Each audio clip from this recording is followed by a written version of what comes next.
Nagbabalik ang unang balita, mga igan, pasintabi po sa mga nag-aagahan sa Tagudin, Ilocos Sur, isang sanggol na naman ang naputulan ng ulo habang ipinapanganak.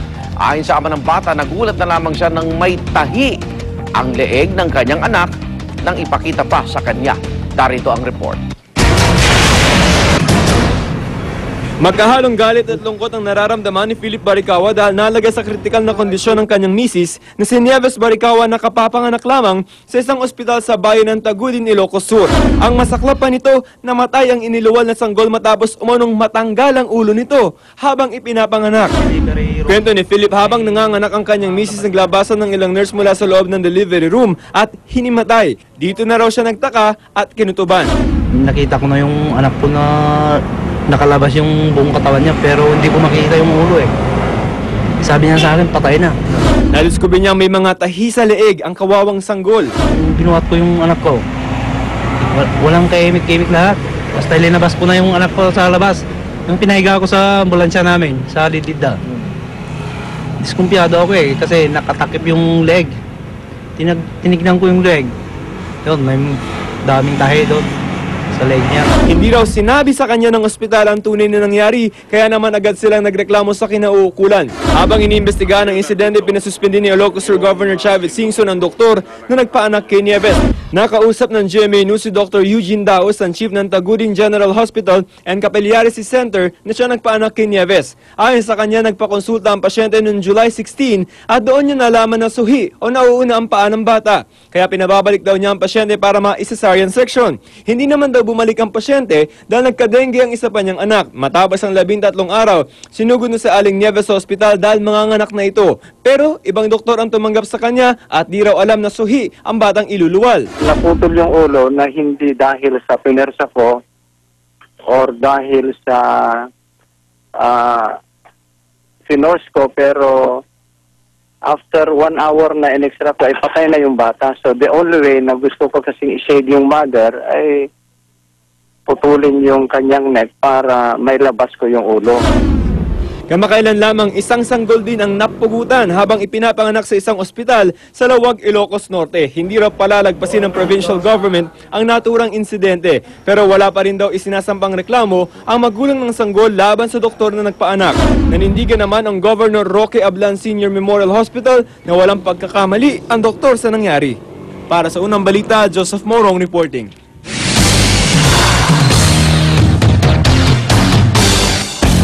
Dating First Gentleman Mike Arroyo, no-show sa pagdinig ng Senate Blue Ribbon Committee. Kaugnay ng pagbili ng segunda manong helicopter ng PNP. Pero lalo lang siyang nadiin sa issue nang ipakita sa pagdinig ang certificate umano ng unang pagbili ni Attorney Arroyo sa mga chopper. Narito ang report ni June Veneracion. To my detractors, I am back. You should be ashamed of yourself for peddling lies to the public while I was away.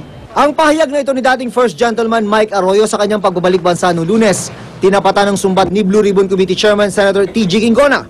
Hinahamon kita na magpunta dito at dito mo harapin ang mga sinasabi mong mga detractors mo. Hindi kasi sinipot ni Atty. Arroyo ang pagdinig ng Senado kaugnay ng mga pinaglumaan umano niyang helicopter na ibinenta sa PNP sa halagang brand new. Sa ipinadalang sulat sa Senado, ipinaliwanag ng kampo ng dating unang Ginoo na inaasikaso raw niya ngayon si dating Pangulong Gloria Arroyo na sumailalim sa cervical spine operation. Sa pagpapatuloy ng pagdinig, lalong nadiin ang dating First Gentleman. Ipinakita ang isang wire transfer certificate ng General Manager ng Lion Air na si Renato Sia. Dito makikita raw ang $250 milyon na padalang pera sa Robinsons Helicopter Company mula umano sa LTA Incorporated na pagmamay-ari ng mga Arroyo. Ayon kay Sia, down payment pa lang ito sa 5 helicopter na ang 2 ay ibinenta umano bilang brand new sa PNP kahit segunda mano na. Ang balanse naman ng mahigit $1 milyong idinaan daw sa isang union bank account ng Lion Air Incorporated na si Arroyo rin daw ang nagpabukas. Pati buwan-buwang gasto sa maintenance sagot din daw ng LTA Incorporated. Ayon naman sa marketing manager ng Lion Air na si Edith Solano Huguan. Buwan-buwan daw niyang kinukuha ang cash na bayad sa sekretarya ni Arroyo na si Rowena Del Rosario sa LTA building. Actually, Your Honor, kinakabahan pa po akong pumasok pag nandun po siya. Nagpapatotoo rin daw ang dating dispatcher ng Lion Air na si Domingo Lazo. na siya raw inuutusan ni Atty. Arroyo sa flight plan ng helicopter sa pamamagitan ng text. Habang ang pilot na si Captain Dennis Silvestre naman, sinabing 2 beses niyang naisakay si Atty. Arroyo patungong Mindanao bago at pagkatapos ng 2004 elections. Dahil wala si Atty. Arroyo, ilang dati at kasalukuyang opisyal ng PNP ang nagisa. General Sosa, I still maintain that in this anomalous transaction, along with Mr. Mike Arroyo, you are the most guilty entity and personality in this transaction because you allowed this thing to happen. Your Honor, I will wait for the result of the investigation. What I can say is I know nothing about the pre-owned helicopters that were procured by the PNP. Para sa unang balita, June Veneracion reporting. Nagpadala ng medical certificate ang mga doktor ni dating First Gentleman Mike Arroyo sa Senado. Batay po sa kahilingan ng abogado ni Atty. Arroyo.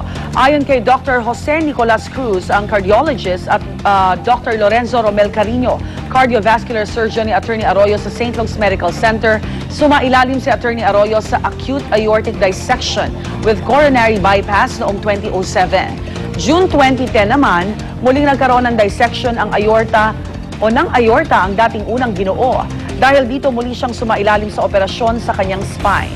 Kung magkakaroon daw muli ng punit o panibagong dissection si Ginoong Arroyo, maaari na niya itong ikamatay. Ayon kay Dr. Cruz, ang inilabas nilang certification ay patungkol sa kondisyon noon ni Ginoong Arroyo. Wala raw silang rekomendasyon kung dapat o hindi dapat dumalo ang dating unang Ginoo sa pagdinig ng Senado. Batang babae na iligtas matapos mahulog sa isang butas na may 50 metro ang lalim sa China.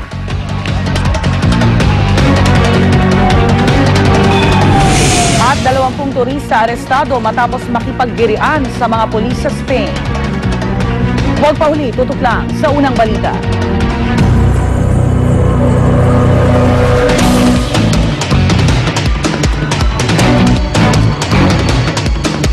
Ang mas maganang pagsalubong sa inyong umaga ay hatid ng Unang Hirit at Select Toyo.